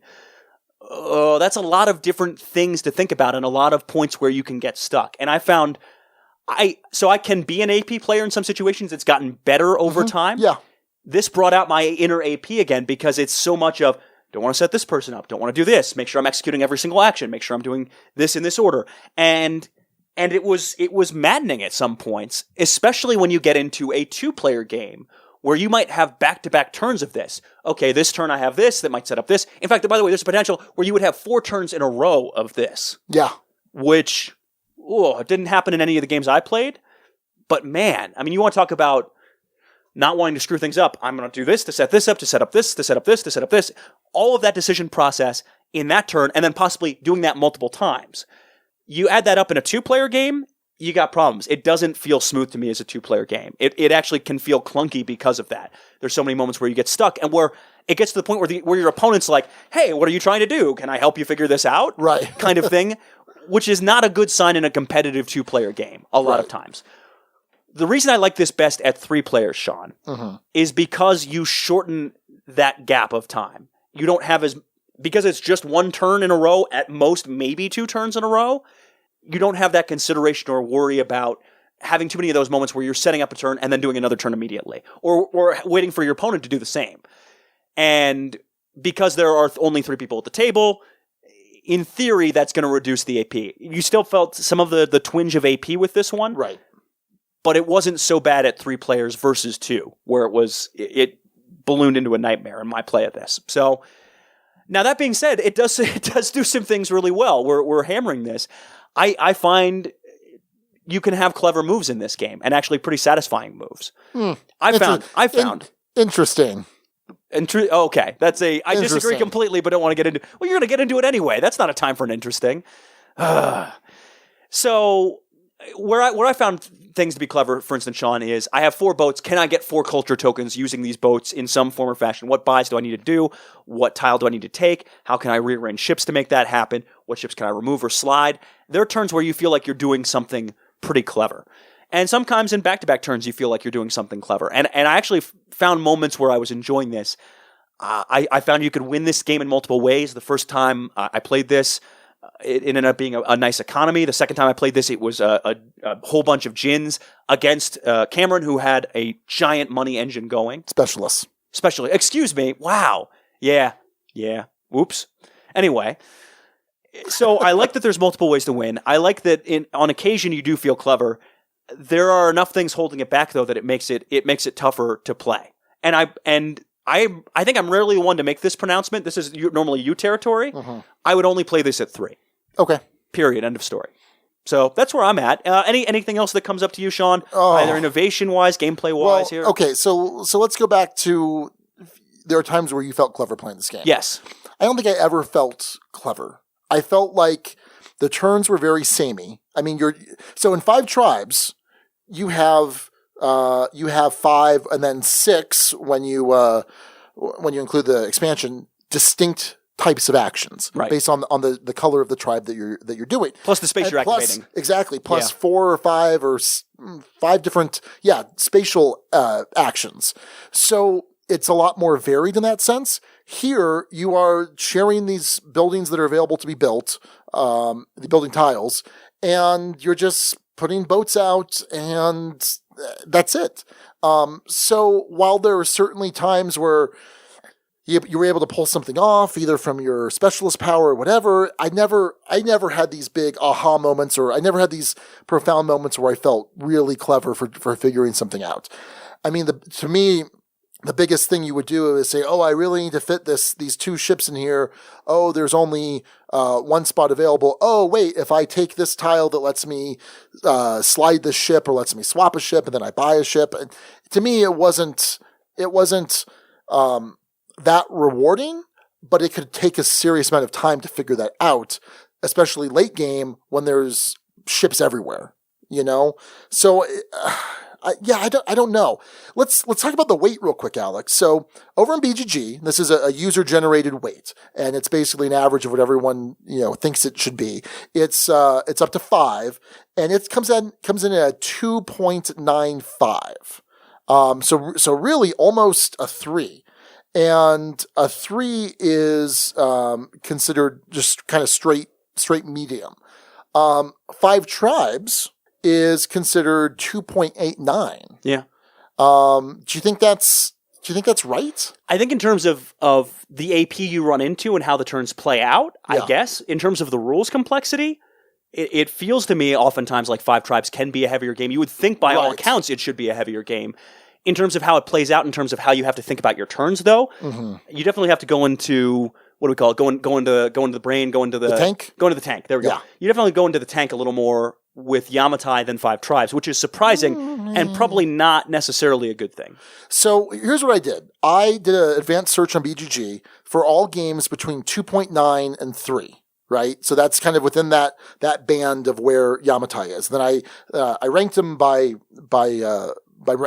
ordered them by ranking. Right, so there's Viticulture, which I would say has a more complex rule set, but probably about that same weight once you kind of throw in all that decision-making process.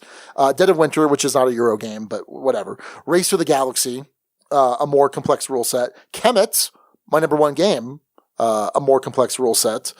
Glory to Rome, Manhattan Project, Glass Road, Lancaster, Blood Bowl, 3rd edition. Oh. Interesting. Amerigo, and I'll stop there. So it seems like this game was weighted higher than the rule complexity would kind of indicate. And I think that kind of goes back to my whole argument of, I just feel like you're having to work too hard at this game. And I'm not someone that shies away from having to work hard in a game. Oh, no. I mean, when I'm playing Arkwright or Food Chain Magnate and I'm, doing math on the back of a napkin, I mean, I'm working my butt off, Alex. Yeah. And I love it. And I love every moment of it. But I feel like what I'm putting into this game, I'm not getting out a return on that investment. Okay. So to speak. I like that. I'm going to go with that. This game has a poor ROI from Sean. Yes. Welcome to the Dukes of Dice, a stock picking and board game show. Awesome. Sell. Sell. Theme, Sean. You mentioned some of the thematic elements tied in from the art. Yeah, I mean, I can see your... I'm doing a little dance over here. It's fine. Yeah, it's fine. You're trying to impress. I guess building on top of a mountaintop is inherently more impressive. Building next to a gate is nice. Yeah. The fact that you're building next to your own buildings. I don't know Japanese culture quite well enough to tell you if not the djinns, the specialists are properly named or tied in there as well. Yeah.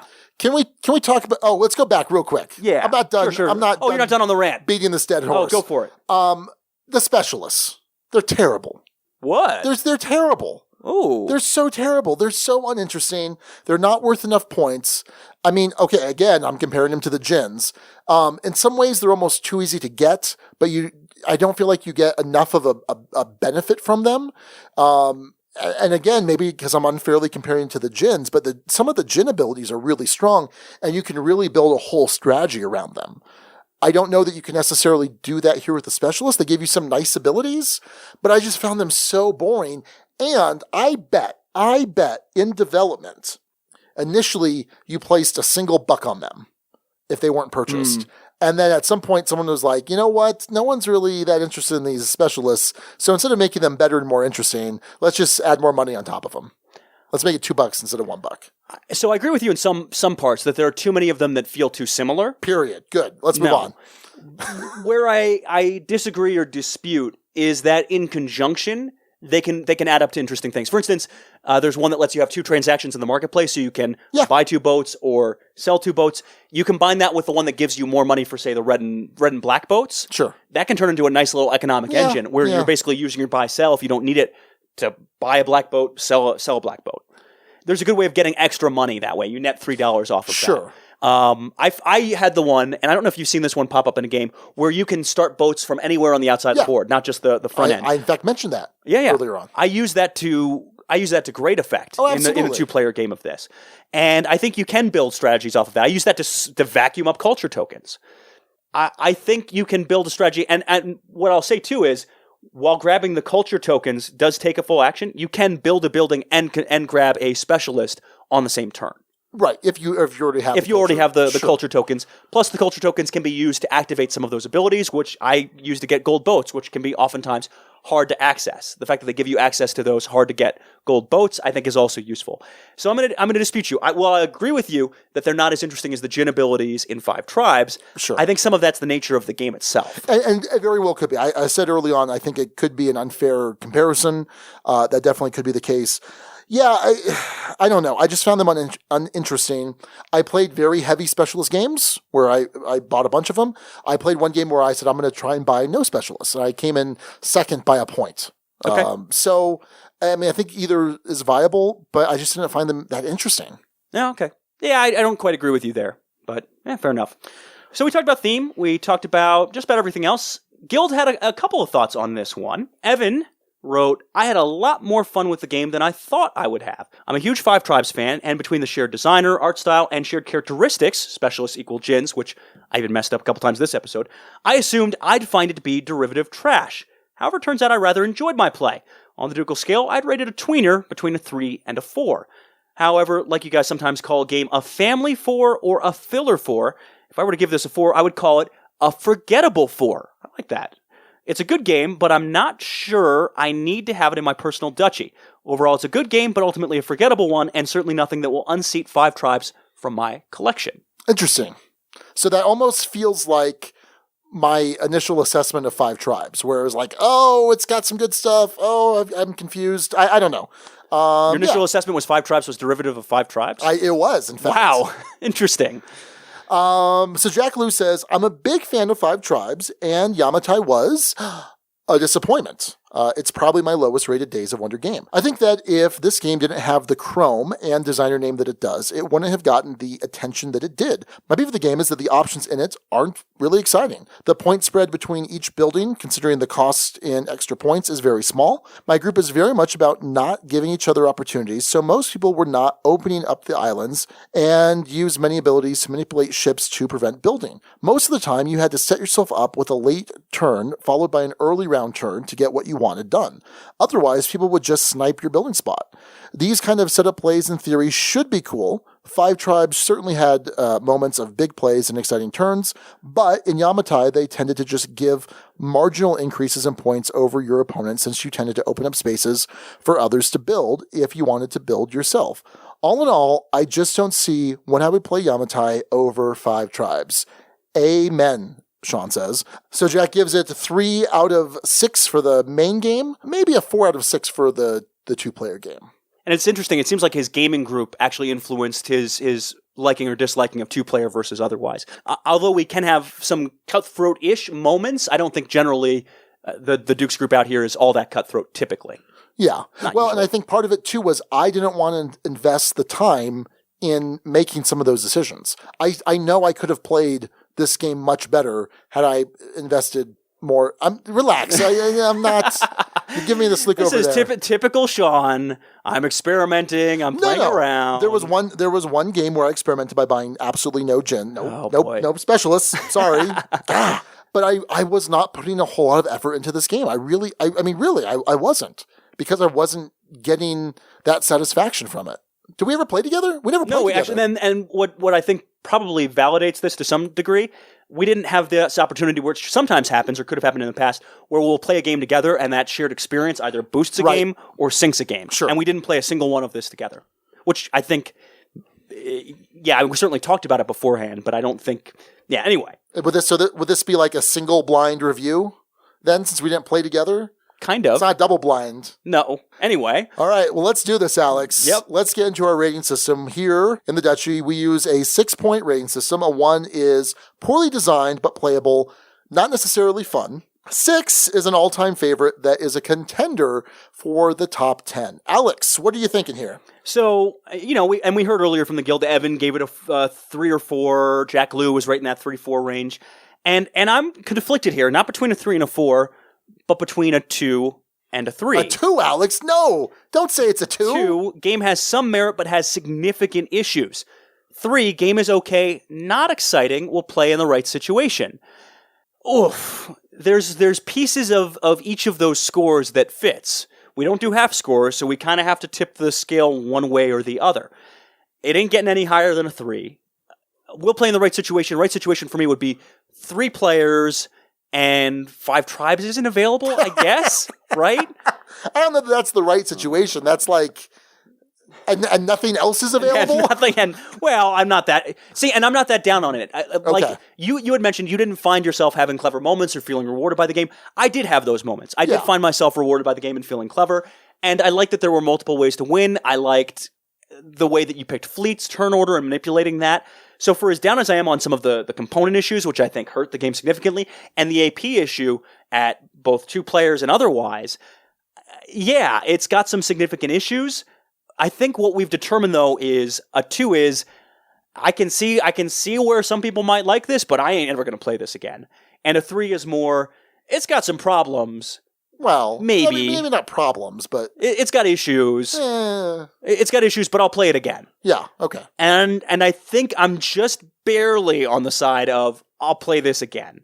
I would play this again if the situation arose. I did get enough out of it.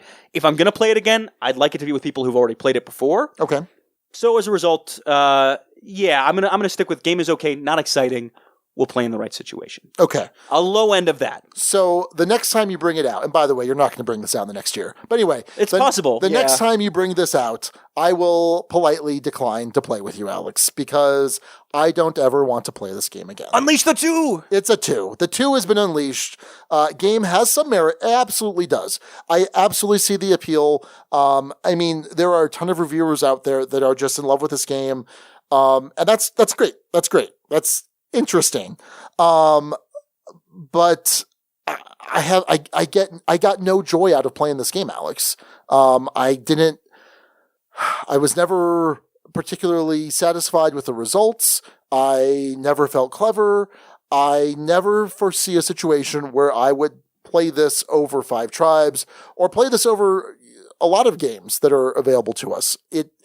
I should point out that typically I would have purchased this game ahead of the review. I just happened to play it first at Empire, and I was going to pick up a copy that night. And after that first play, I was just like, I'm going to wait. We've got it available here at Empire. I'm going to hold off a little bit. And I'm glad I did. I do think that with me giving it a 2, I think people need to try this game. Because I think that for whatever it is that it fell short for me, may not affect people out there. I don't know. Part of it may be suffering from the comparison to 5 tribes. It definitely could be. We brought up as well. It absolutely could be. My expectations for this were high, but Alex, I just don't want to play this game again, and it makes me sad because I was really excited for it. I think it's a beautiful production, and there are some good parts to it. But yeah, anyway, I'm just rambling now. Yep, it's a 2, Alex. You've beaten the dead horse. It's dead. So that's our review of Yamatai. We may be in the minority on this one. I'm going with a 3, a low end of a 3, but a 3. And Sean has unleashed the 2. Unleash the 2. It has been unleashed. You're welcome, Jeremy. So that's our review of Yamatai.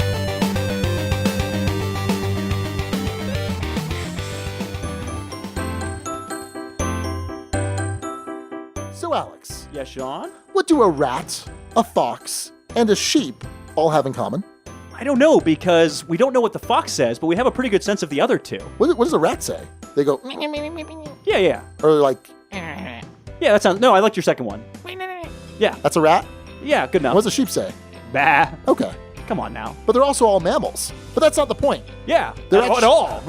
They're actually all brand new movement cards in the expansion for Arcane Wonders Onitama. Onitama Sensei's Path. Ooh. Yeah.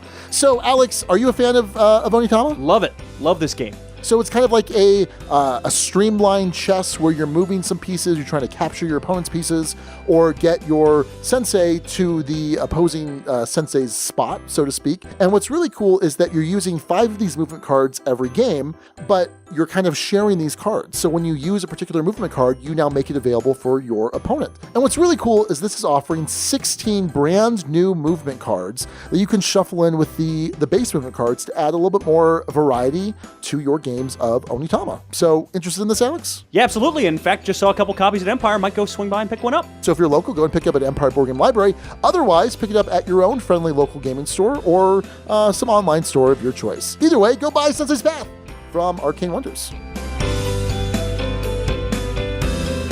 This week, instead of our Duke's Double Take, figured we'd get into something that's timely. Just a little timely. Not a discussion topic by any means, but I, as mentioned earlier, just had a nice long conversation with Alexander Pfister. You may know him from Kennerspiel winning titles like Broom Service or Isle of Skye, other titles that people like, Oh My Goods, Port Royal, Mombasa, red hot designer, Sean. Great Western Trail. Great Western Trail, yeah. Yeehaw! Yeehaw indeed. So without the double take, we thought this would be an interesting time to put in something that was a little more time sensitive in my conversation with him. We will be getting the Spiel and Kennerspiel winners announced in mid-July. I think it's the 17th, something along those lines, close to that. And Alexander Pfister, the two-time defending Kennerspiel winner, not in the mix this year. I asked him who he thinks is going to take home the Kennerspiel and the Spiel this time around. Well, let's take a listen. This year, the streak will end. There will not be another Alexander Pfister, Andres Pelikan, Kennerspiel winner. Who do you think is going to win this year when that award's announced in July? The Kennerspiel and if you have an opinion on the Spiel as well, who do you think has it? I think it will be the exit game, because I think it's the exit game. It has various reasons for it. I think Terraforming Mars is on the high end. I think it's a fantastic success for the game to be nominated. At first, I would not have expected Great Western Trail to be nominated, because it is far too difficult, far too complex. Yeah, I was surprised that Terraforming Mars was nominated, but then I played it and I saw why. Because actually the rules are not that difficult. Yeah, it's more about the complexity of the cards and so on. But nevertheless, I think it would be on the quite complex side if Terraforming Mars would win. And the other game, Räuber der Nordsee, I'm not sure about the English name. I think Raiders of the North Sea is how it translates, is my understanding. Yes, Raiders of the North Sea. Could be, yes.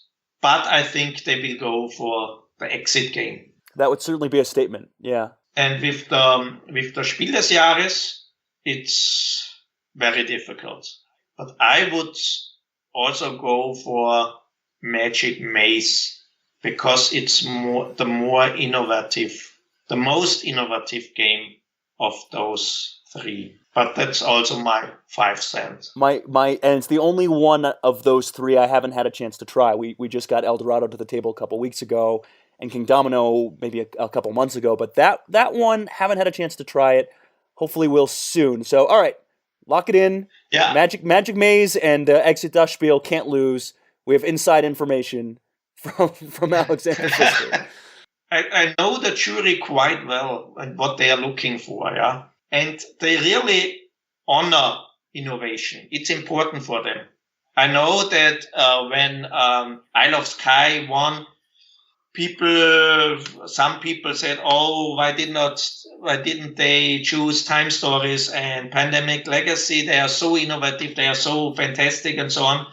That's right. And Isle of Skye, the most conservative game, won at this year. I think it had several reasons, and what we don't know is that the jury, they play the game with the target audience.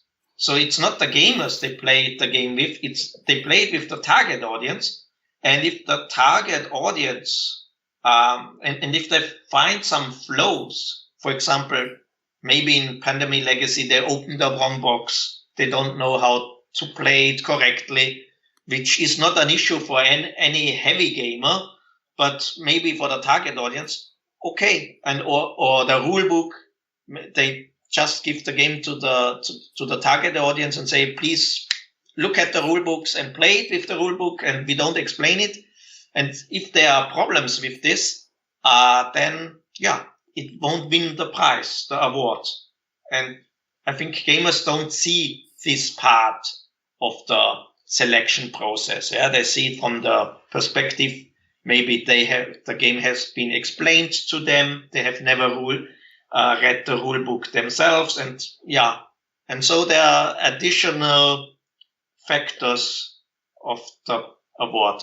And that's also the reason why my opinion for this year is not that perfect, because could be that one of several of these factors play a role, and I did not analyze these games in depth. I think you have a more educated opinion than most would, though, to be fair. Thank you. All right, well, pretty interesting predictions. Excited to see how that's going to pan out. We have to actually play Magic Maze first before we can really weigh in on whether that Magic Maze call is a good one or not. We've played both of the other two in the category. And Tom Vassell mentioned that he's going to be bringing Magic Maze to Dice Tower Con, so hopefully you should hear us talk about that, and then we'll be able to make a better prediction, at least for that, and hopefully we should probably be able to play Raiders of the North Sea at Dice Tower Con as well. We'll see. So, but yeah, also check out the full interview that will be up in about 2 weeks, 10 days or so. I'd say, enough time after Dice Tower Con for Sean to get his bearings back and get it up. So, thanks again to Alexander Pfister for the conversation. Excited for folks to hear that soon.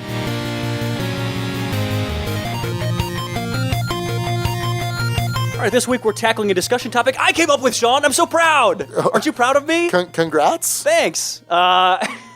And it's one that, oddly enough, doesn't typically apply to me in most cases. It certainly doesn't. I'm curious what contribution you're going to have here, but go on. Well, we'll find out. The Guild certainly had a lot to say about this, which was nice. And it's this idea of, at what point do you insta-buy games? Is there a combination of designer, publisher, theme, something that has you pull the trigger immediately with maybe not much more research than that? So, Sean, as the Duchy's main buyer of games... Yes. Primary buyer, what has you insta-buy games? Star Wars. Yep. Not Star Trek, though. Interesting. Although I do own several Star Trek games, but Star Wars certainly, but part of that also has to do with who usually has the license for Star Wars. Fantasy Flight, has the license, and there's Star Wars Risk.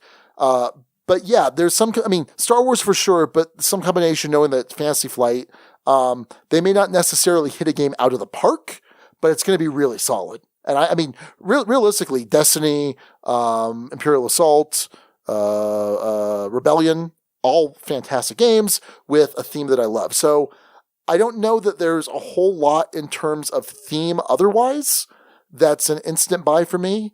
Like I said, even Star Trek doesn't necessarily meet that criteria. Like there's a Star Trek deck building game I'm not really interested in. I do have Frontiers upstairs. I do have Ascendancy. Just need to find some time to play those games. But I think that if a game is of that theme, if there's a Dune game, oh man, I'm going to be all over that. For example, there's the print and play Dune the Dice game, which I actually ordered a pre-made copy of. Not an actual released game necessarily, but certainly if the Herbert estate would get off their butts and start licensing stuff again, I would be buying Dune game after Dune game. If only it were the late 90s when they were doing that. Okay. There was a Dune CCG that was decent. Okay. It wasn't great, but it was decent. That is your favorite IP. No. Okay. It's my favorite novel, my favorite series of novels. But I would say it's hard to say it's my favorite IP because it's as wide a world as it is, spanning millennia and spanning like millions of star systems. It was never it wasn't immersive like it was in Star Wars. You only got a small piece of the pie. I've only read the first book. Yeah. I haven't seen any of the movies. Do you think the lack of a truly blockbuster hit version of Dune? I don't think there's one that exists, right? What? I know there are movies that exist of Dune. Yeah. But nothing that was on the level of Star Wars. So there was like the 81 David Lynch movie. There was the sci-fi miniseries that came out in the early 2000s, I believe. They had some limited commercial success, but Dune the novel itself was the first Nebula Award winner. It's, to my understanding, it's still the best-selling science fiction novel of all time. They did expand the world a little bit in kind of a more mainstream sci-fi way with the prequels that his son Brian Herbert and Kevin J. Anderson wrote, which I think are abominations that deserve to be set on fire. I have read them all, except for the last 2. However, I never purchased them retail. I always purchased them used, except for the first one. After I read the first one, I'm like, this is utter garbage, and you don't understand anything about your father? How dare you? And so I said, I will continue to buy these just to see if I can get glimpses of Frank Herbert's notes from them, but I will not benefit you guys in any way, and I will only buy them used. We are way off topic. Way. So... But I love Dune. So certain IPs. So Dune games, Star Wars games, but not necessarily Star Trek games. Yeah, not necessarily, but... Designers or publishers where you're immediately on board. And I could probably list them for you. Well, not Bruno Catala anymore. Okay. Wow. No, that's not... Take that, Bruno. Well, let me say, though, any Bruno game, I mean, I'll certainly... Or Bruno Catala or Bruno Fedudi will certainly get a lot of attention from me. I don't know necessarily that there is a go-to publisher. I can name one. Who? Stonemaier. I think anything from Stonemaier, you're gonna pretty much insta-back. No, you're right. Stonemaier, although he's not doing Kickstarter anymore. True, but insta-buy whatever comes out. Yeah. Charterstone coming. No, you're right. Soon You're to right. theaters Yeah, near you. Stonemaier is probably the go-to publisher. Chocolate Decadence does a great job over there. Sorry, Jamie. Sorry. Go-to designer, certainly Uwe Rosenberg. Someone named Stefan Feld. Anyone? Yeah, okay, fair. Where are my Feld heads at? I mean, those 2 for sure. Alexander Pfister is absolutely on that list. I mean, he's just had too much success recently where... Too much success. Somebody stop him.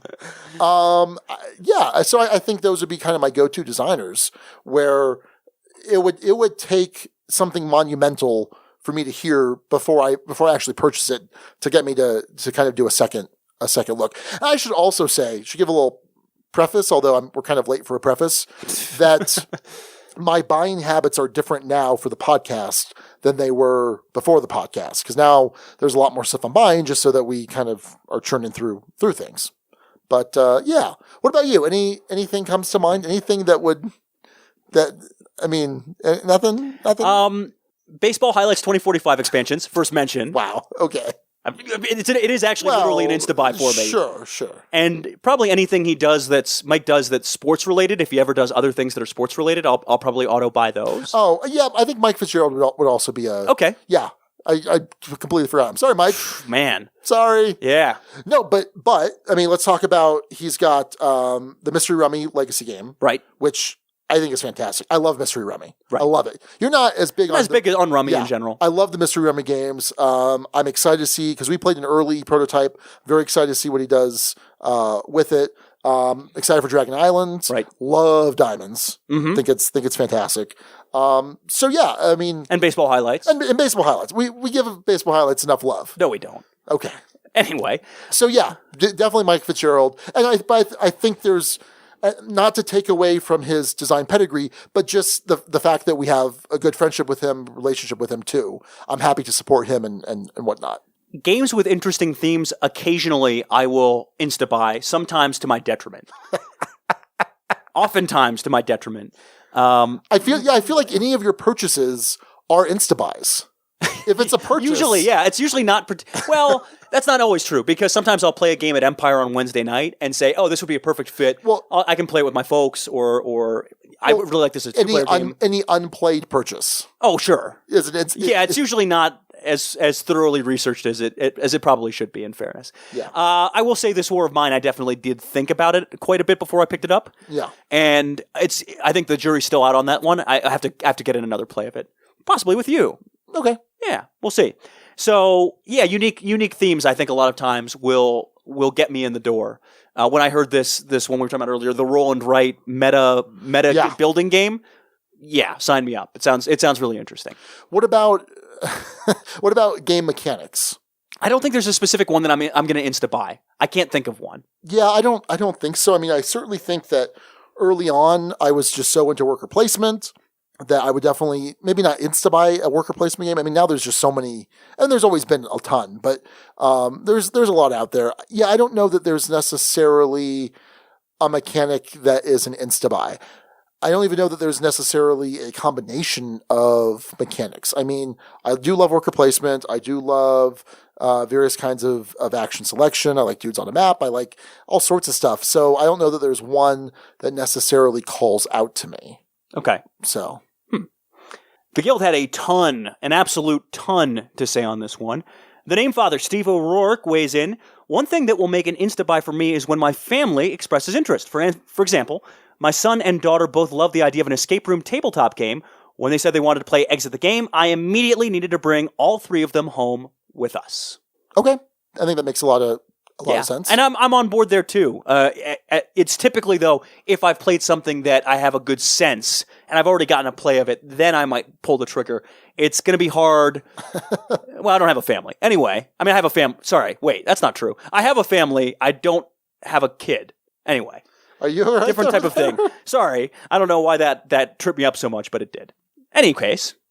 So, Whiting Han says, insta-buys for me are either 1, games with unique themes, like science or sci-fi, Godfather, or post-apocalyptic. 2, games where mechanics are in the genre that I love, so city building, civ building, dungeon crawling, but still feels unique. And then 3, splatter games.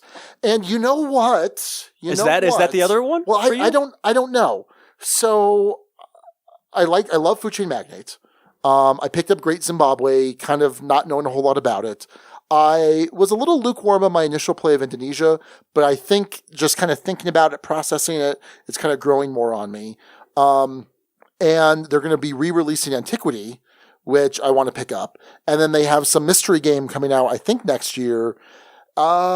Maybe. Okay. Maybe. Could be in that category. Yeah. Simon Probst says, regarding insta-buy, I sometimes get so excited about a game that I want it immediately and cannot say why exactly I need it now. Sometimes it's my mood, sometimes because it fits my current interests. Sometimes it's clever marketing. Also, watching the FFG videos about Android Netrunner, I wanted it because I work in IT. When we played it, it was a letdown for us. We didn't have fun and I sold it. Nowadays, I'm hesitant to insta-buy games because our shelves are bending under so many games that are not getting played enough, so that my wife and I became selective with what we get. We usually wait for a review or at least a preview. I think you, sir, have an Android Netrunner enemy there. Well, different strokes for different folks. Come on, Sean. I can't be the only one fighting the guild. It's great. And he is free to have a different opinion, and that's fine. Excellent. No, I think there is kind of an underlying theme here, and we'll hear more about this from the guild, but insta-buy isn't necessarily a good thing. It's not necessarily a terrible thing. Oh, for me, it's often a bad thing. Well, for you, it's terrible. You should stop buying games. Oh. As much as I give you crap for not buying games, you should. No, I'm just kidding. But yeah, let's keep going on. So Brian Weiss says, I still will buy things based on little more than what you can learn from the box. 90% of my insta-buys are reprints and expansions to games I know I already like because they are fairly safe. The rare times I buy something that forges new territory requires the stars to align. For example, I kickstarted Scythe with nary a thought because it was coming from a known designer I liked. It had top-notch components and art, and the playstyle mechanics were within my comfort zone. And I should point out, too, that usually expansions are insta-buys if it's a game that I love. Yeah, that makes sense. Chris Graves says, instant buy for me, an IP that I love. For example, the upcoming Batman game from Monolith is an instant buy, even if nobody will ever play it with me. I also have a couple designers and publishers that are a faux show each time. Jamie Stegmaier has my number, and Isaac Childress is another guy who I will probably pay close attention to. Mindclash Games and TMG are publishers that I'm crazy about as well. So, as we were talking about, designers and publishers can sometimes be the hook. So, interesting thing, and TMG is a sponsor of the show. Yes. What's interesting is I see TMG as they produce such a broad range of titles that it's interesting to me to think of them as an insta-buy publisher. Not that they don't produce great titles. I love a lot of TMG games, but there's just such a broadness to them. Right. It's not that they're all necessarily in the same wheelhouse. Right. Although you see sometimes publishers will deviate a little. Stone Meyer, for instance, had Between Two Cities. Sure. So, but I would say the same about like Z-Man Games, sure, where there's just such a breadth of different titles. Makes sense. So Jonas Resting Jepson says, an insta-buy for me is 2 Brunos on the box. So Katala and Feudal, right? Or Eric Lang and Bruno. There can be other insta-buys, but no system to it. But I will never make an insta-buy if the artwork or graphic design is not top of the class. And I think his last point there is interesting. There's a game that was on the shelf that Empire just got in called Slapshot. I don't know much about it. It's a hockey-themed game, which I'm actually craving. I would love a good hockey-themed game. Even with your hockey puck to the eye? Absolutely. Didn't dampen my love for that sport. One of the few New Mexico hockey fans you'll find. Go Colorado Avalanche, even though they're terrible and maybe not getting better anytime soon. Anyway, the art on it though, on the cover of the box, we were going to possibly play it. Rory said, "Hey, break out a copy, we're going to put it in the library anyway, no problem." And the art on it was like, I don't think so. It was sort of Munchkin, and I'm not a fan of Munchkin's art typically, and it was like a quarter step down from my recollection looking at it, and that alone was enough to turn us off from even playing it, let alone buying it. I think the standard's just higher on that front now. We talked to Quan Chai, I talked to him for the Patreon interview episode, and he made the point that, oftentimes the look of a game becomes pretty important. It made, for instance, the game that proves the exception that proves the rule for that is something like the Game of 49. Which, at least the initial version of it, had some looks and component kind of issues. The graphic design wasn't necessarily top notch. It didn't look so great, and yet the gameplay was actually really, really good. Side note, I just purchased it. Oh. I was at Target last weekend buying a present for Matthew's daughter for her birthday, and I always go over to the board game section, and it was on clearance. Oh. So I picked it up. Oh, very cool. And it's going to be the 2-year anniversary of us learning to play at DiceTowerCon, thanks to our buddy Anthony, who we're going to see in a couple days. Hooray! Scott Sexton, insta-buy thoughts. I feel compelled to research almost any game I look to buy, so it's pretty unusual for me to buy something blindly or no questions asked. I know what my taste preferences are and what my gaming groups will tolerate, but those are simply qualities that help make certain purchases more or less likely, so those aren't insta-buy criteria for me. Going through my purchasing notes, I do see some patterns. I'll insta-buy the following. 1, expansions to games that I enjoy. 2, games that combine a designer and game mechanism I really enjoy. For instance, Eric Lang and Area Control. That's an interesting one. Enthusiastic recommendations from reviewers/board game geek users I trust when paired with certain types of games. Dan Patrice for deck building games. Charlie Thiel for narrative games and Area Control. Megan N for midweight Euros and 2-player games. Tyler D for Area Control games. The Dukes of Dice for, we're not on the list. Never mind. The insta-buy mindset, though, is generally not a good thing, and it should be resisted whenever you can. Doing your homework before you buy a game is the healthiest approach and one that will generally give you more satisfying results. Scott, we have a whole comment here and no mention of King of Death Monster. Come on, Scott. Come on. That wasn't insta-buy for you? Oh, boy. All right. And then finally, Chris Holm says, brand loyalty is a strong factor for me when I insta-buy games. Days of Wonder has a long string of titles I like, with Quadropolis being the exception that proves the rule. Yamatai, a medium-weight game between Small World and 5 Tribes, was pretty much an insta-buy for me when it finally arrived. And, I am in partial agreement there, because Days of Wonder, like you kind of alluded to in the intro to the review, has such a strong history of producing these just stellar games that are, huge successes. And certainly Quadropolis was the first time I was like, was not a fan of Quadropolis. And now I'm not a fan of Yamatai.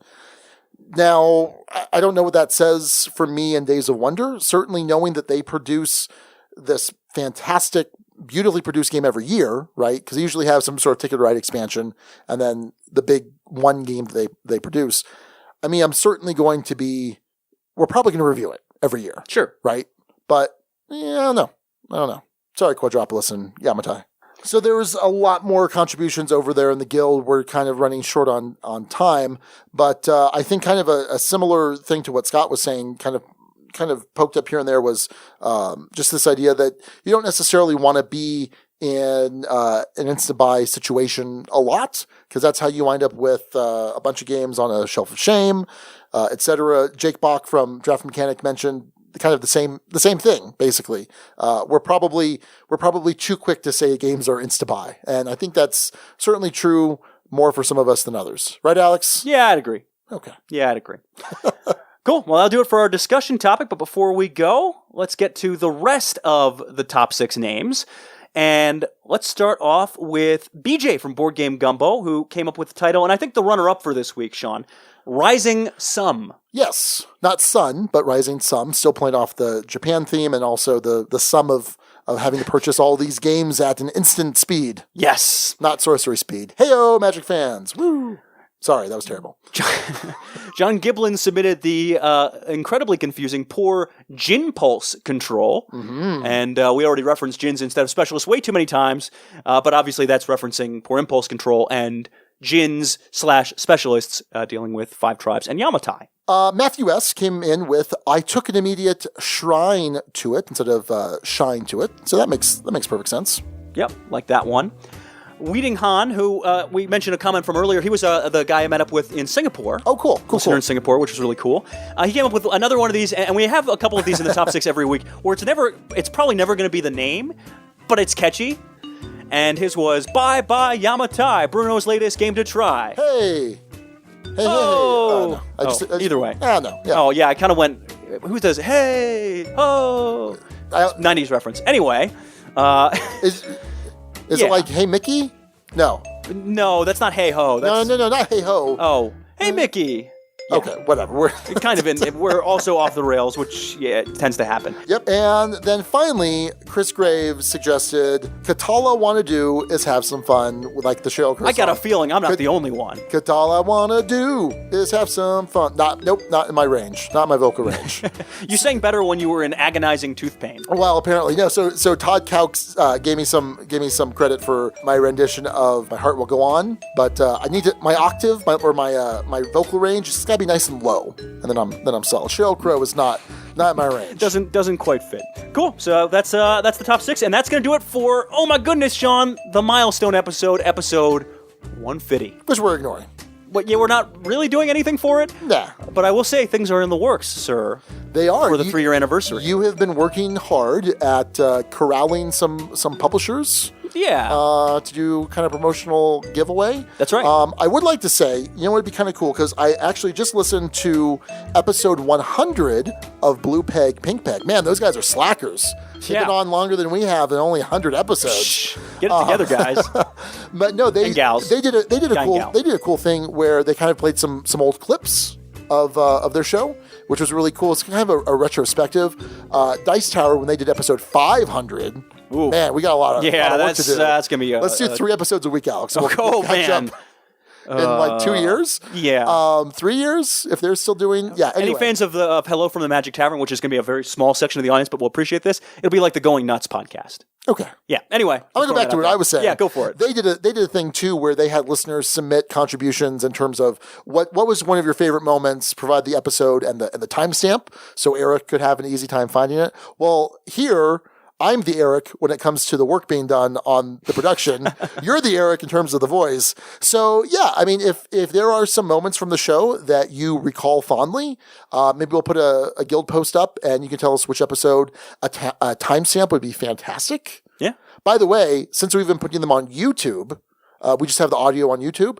There's actually a transcript that YouTube does. So if you want to search something, you can go over to YouTube. I forget when I was looking for first mentions. Oh, okay. That's how I found them. Oh, nice. Yeah. So, that'd be cool if we had for our episode 155, which is our 3-year episode, if we had some contributions from you guys for some clips. If there's anything memorable out there, I don't even know. Who knows? All right. Well, that's going to do it for us. Episode 150. Resistance is Feudal. Yes, indeed. Jonas Resting Jepsen with that one, and Sean, I'll see you in Orlando. I'll see you in Orlando. So until next time, this is Sean. And Alex. And Hail Hydra. Thank you so much for listening to The Dukes of Dice. Today's episode was recorded in the Duchy on June 29th, 2017. Our theme music is provided by Carbohydro M from his Prime Legacy album. The Dukes of Dice are a proud member of the Dice Tower Network. For other great board gaming podcasts, check out DicetowerNetwork.com, and for all the latest in the Duchy, go to DukesOfDice.com. Find us on Twitter at Dukes of Dice. Join in conversations on our Board Game Geek Guild. Find us on Facebook and subscribe to our YouTube channel. Thanks to our sponsors, Tasty Minstrel Games and Arcane Wonders. Check out all their awesome titles at PlayTMG.com and ArcaneWonders.com. We'll see you back here in 1 week. Until then, game on!